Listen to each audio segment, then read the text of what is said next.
Well, we welcome in from the left coast, from Vancouver. Is it raining? We'll find out. The co-host, one of two, Sakarison Price. He's Blake Price, the Price half.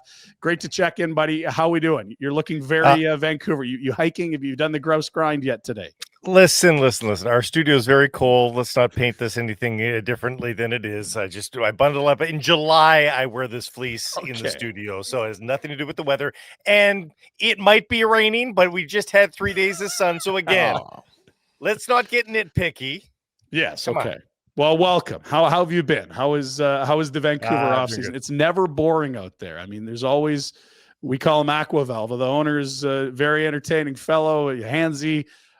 Awful year last year. JT Miller gone. You got a rookie making the team. Where's Elias Pettersson at? This team is like Melrose Place. There's always drama. Yes, it is a bit of a soap opera out here. It has nothing to do with the media. Don't let anybody tell you differently on Twitter. We are wholesome, focused, and ethical folk here. That's right. Hey, to their own admission, it's from them. I mean, the general manager and the president have doubled, tripled, quadrupled down from the moment they talked about trading away JT Miller and revamping sort of the core of this team. They have said from the end of the season on, like, you would not believe what we had to deal with last year. Like they did, and we were kind of like in the crowd going, yeah, no, you told us. And again, every time, you would not believe how crazy it was last year. Like, I know, you keep telling us. So they were the ones that admit the noise came from them. Like it was them that caused it, and it's up to them to fix it now. And that is the biggest takeaway from the preseason and training camp is everybody's loving the vibes. Yeah. Who knows if they're good at hockey, but the vibes are good, and that's the important thing. Well, Rhett was always saying, like, for these types of things to happen, like, boy, if you had some established NHL vets around that had been through the rigors of a decade in the league, but there's the Sedins, there's Adam Foote. You've got all these guys in hockey ops. Like, you were just stunned that this thing could get as far as it got. It is surprising from far away. Obviously, shit can go sideways, but to that extent that they're talking about, I mean, and we don't have any insight out here what the issues are, but it feels like you've had enough guys that have seen enough hockey to be around the game long enough that they're not going to get surprised by too much. But it certainly sounds like it was a unique situation. Yeah, I mean, you think about Jim Rutherford and Patrick Gould being the guys at the tippy top, very sedate, even-keeled guys. They're not boisterous, it generally comes from the top. And the guy in the room, Rick Tocchet back then, again, really good communicator, fashioned himself as sort of a player's coach. He couldn't keep the lid on tight. So, some changes needed to happen. They made those changes, and now they brought in another guy. And the honeymoon period is a short one so far, in terms of it just hasn't been that long. It's not over, but I'm saying Adam Foote has wowed people with his communication. And he was relatively mum throughout the course of last season. We didn't hear from him. A lot of teams, allow their assistants to speak a lot more. And I don't know that it was Tocchet saying you're not speaking, but we just didn't hear from him much. And now that he's got the microphone, he's actually letting his assistants talk quite a bit. So there's a bit of a change there. But even when he's speaking, which is a fair amount as well, it's eloquent. I think he comes across similar to Tocchet in that I think he wants to be a player's coach as well and be available to his guys. But it's, again, the vibes are good from stem to stern right now. So that's allowed fans, I think, to dream a little bit bigger than maybe they could or should about what the season could bring. What are reasonable expectations? Like, we talk about it here. I don't know that there's a wider sort of margin of what Calgary could be. I mean, the sports books have them at 83.5 points as an over-under. They had 96 and lost on a tiebreak from the final playoff seed last year. Like, are they going to get the saves? Are they going to steal games? Well, after game one, we can say yes. But, like, what is sort of the band of outcomes for this Vancouver team that a lot went wrong, and the clear air alone should have, an upward push on the point total? For sure. Similar to the Flames, that I think it is a huge, wide spectrum. I think they'd like to think, and the books would tell you the same thing. They're shifted up just a little bit, but I think anything from 90 to 101 points is theoretically possible. And the people that might be scoffing and that are watching your show about 101 points, I mean, they got a guy that has been nominated for the Vezina. They've got a guy that can compete for the Hart, and I mean, certainly Selke and Elias Pettersson, if he bounces back, and you've got a Norris Trophy. You got 3 major trophies that could be won by guys on this roster. So the potential, at least on paper, and again, I'm not offering any guarantees here, but you have to admit that there is that potential there. Now, there's a big ifs around a lot of these guys, around the star players. Not about Quinn Hughes. He is a god.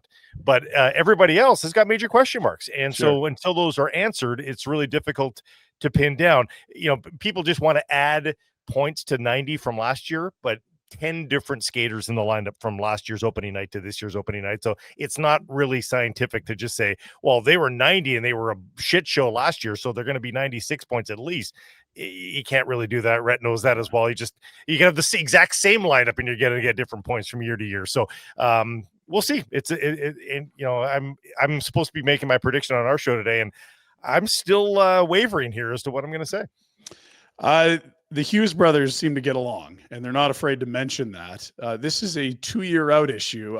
Do you see any similarities to Connor's window in Edmonton and Quinn's in Vancouver? Because he spoke highly of Adam Foote, and poof, there's your new head coach. And look, like, there's already 2 in Jersey. I'm sure Patrick Alvin and, you know, the brass have tried to bring the other brothers in, but like, if those 3 want to play together, that probably doesn't end well for Vancouver. Are we pretending this isn't happening? You've got 2 years to put it on the shelf and forget it doesn't exist. Like, how's the fan base dealing with this? I would say about a third of the fan base is doing that. Okay. Just enjoy it. You got 1 more year before we need to think about it and all that. I think there's, you know, that's a sizable portion of the fan base, but I don't think it's the majority. I think the majority are at least mildly concerned about it. And then there's a certain section that is wildly scared about it, and rightly so. And much like Oiler fans, I'm sure we're with McDavid. I think there is the potential for a McDavid contract, actually, in the sense that if the Canucks show promise this year, and not just promise that they are dragged to the playoffs by the potential trophy winners that I just talked about it. Yeah. But if they show that, you know, if Jonathan Lekramacky scores 22 and looks like he might be a star on the rise, if there's other notable performances where Quinn goes, they are building something here. It might take 3 years to see itself through here. So if I sign a 2-year extension in a year's time, maybe I let that play out. And then we're talking about almost a decade with the team at that point, actually a decade with the team. And then maybe I make my decision whether or not to play with my boys. And at that point, still very young. He would be, you know, he'd be 30, 31 years old. Sure. Still more than capable to unite with his brothers and be a force still. So, you know, I think that's essentially McDavid's thinking is, okay, I'm going to let this core play out. And then I want to be able to make a decision after that. And yeah, could Quinn Hughes do that? I don't know if he'll do it as steep a discount as Connor did, but I think that is the potential there. I think that people are hoping that that's what happens. I think that's what management's hoping is we're going to show you enough promise here that you want to see this thing through. I don't see a path to an 8-year contract extension from Quinn Hughes right now. I would be blown away if that happens. Has that changed for the league, you think, with Connor's? I mean, then you go and see Connor in Winnipeg and he signs 8. So it's everyone's individual. And I think that's probably just what it is everybody's individual choices. Just they're so in the driver's seat, the high-end guys, that they don't have to, you don't tell them what you're giving them. Yeah, here's the check. You write the number and the term. The guaranteed money is a bit of a lure, obviously, in this sport, right? And you just if you add years, just that number gets so grotesque. We haven't seen too many superstar injuries. I'll knock on wood on behalf of all of them. You know, completely decimated by injury, like the true superstars. There's been stories of guys maybe second tier and below that have had their careers tragically cut short because of X, Y, and Z. But for the most part, they get to play. So I don't know that many of them worry, hey, if I get injured on a 3-year deal, I'll regret not have signed the 8-year deal. They're getting so well paid on the 3-year. Like, you think about the extra $25 million that Connor signs for. I mean, we're not mourning for his family at this point. They're going to be okay. So I think the money's gotten so big now for the top superstars that they might feel a little emboldened to be okay with shorter term deals. If they've got $100 million in the bank, again, I think they're going to feel pretty safe about that. Austin Matthews is the guy that started it. I mean, he was the only guy we've seen go right out of entry level into like basically getting paid as a free agent and walk me right to UFA, and then signs a 4-year and then like another 3 or 4. Like he's going to make like $100 million more than Connor, which sounds crazy, but if you just keep dipping back into the market and the cap keeps rising, I mean, financially that's great. But I think Connor's saying, screw the finances. I want to see this through with this core.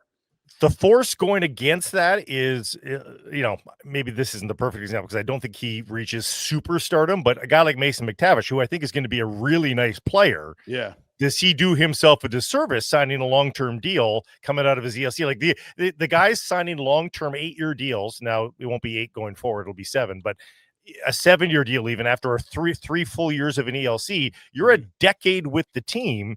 And, in that 10th year, you're probably very underpaid at that point. So like, that's the one mitigating factor is if you sign that big long-term deal at the end of your ELC, there is a chance for the team to make out like a bandit there. I want to ask you about new goalie tandem. Demko, it was the weirdest thing last year. We all learned about a muscle or a ligament or a body part that I'm sure many doctors haven't even heard of. It was incredibly weird. Is there confidence he can be a regular and healthy? And I'm sure the Shilov shutout on opening night has gone over well in Vancouver too. I personally, if I'm a Canuck fan, I'm totally fine with the Shilovs thing because, Lankinen and Demko in this moment are far superior goalies. They are.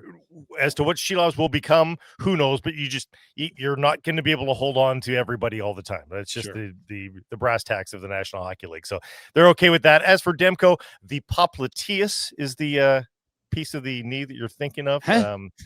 The popliteus. Everybody knows it in Vancouver. I think it's going to be put on a banknote sometime. Drink. Some sort of a weed strain? What's going on? Popliteus. Exactly. Yeah, indica, sativa, and popliteus. Those are the 3 weed strains. But I think everybody's pretty confident that he's looking spry. He's doing all the old things. He was a little bit conservative in his movements when he came back last year. The goalie nerds were pointing out a few nuances of his play, and that seems to have disappeared. He's sort of melted away as the strength, I guess, has returned or confidence.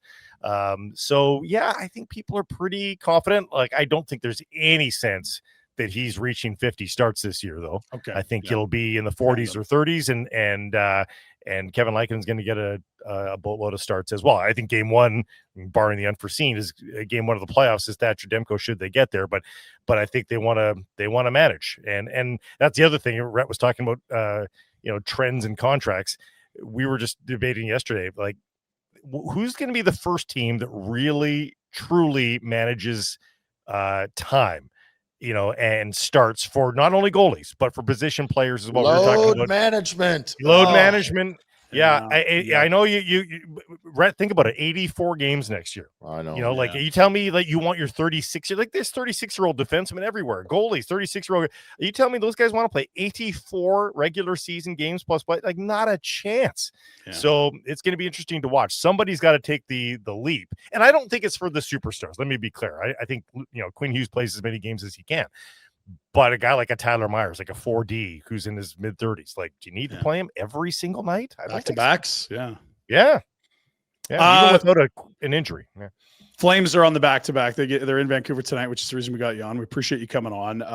They'll be back at it. The home opener on Saturday afternoon. It's 3 games in less than 4 days. We're kicking around Wolf in all 3. I mean, the exact opposite of load management based on last night. We'll see what happens there. As for the Canucks, uniquely, the Flames were eyeballing centers at the draft. The Canucks picked ahead of them.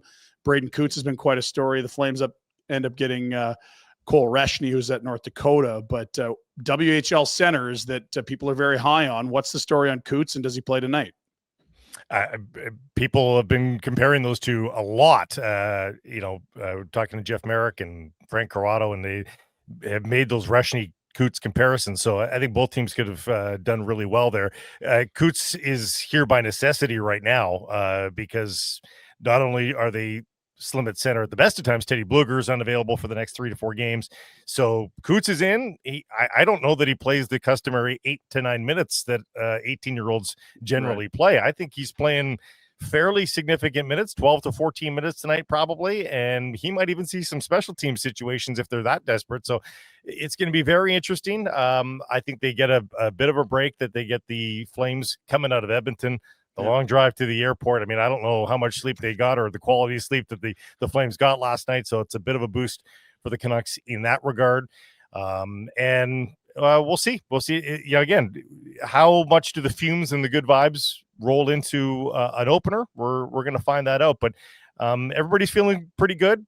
All the role players that you wanted to see something from have sort of shown something. So we'll see. Puck drops on the season, and they'll go from there. But hey, at least the Flames got their 2 points last night, right? It was a theft. Yeah, there was the bandana over the eyes and the gun. Skinner, give me the 2 points. Yeah. Done. There it is. 1 for 1, stealing points. Thank you, Stu. Appreciate you coming on. What do you got on Securus Price there? I know we got some Canucks pals out here in Alberta. Tease the show. What do you got coming up? We're counting down to the game. We're giving our predictions on this one, and we're going to have a boatload of fun. We're getting set to head over to the plaza and check out what the vibes of the fans are like as well. So it's going to be a great time and a pretty decent show. I won't oversell it. It'll be a decent show. I don't know about a great show just yet. It's game one. We're all in preseason mode, right? So look, I thought you'd be a better shameless promoter, self-promoter, but right. We'll put it on a tee next time. Thanks, Keep buddy. Expectations here and then over deliver. Yeah. Love it. See you, buddy. Thanks, hey, buddies. Thanks for watching. We appreciate it. Also, if you could throw in a like and subscribe, it does help us out with what it is we are doing. And check out more at flamesnation.ca.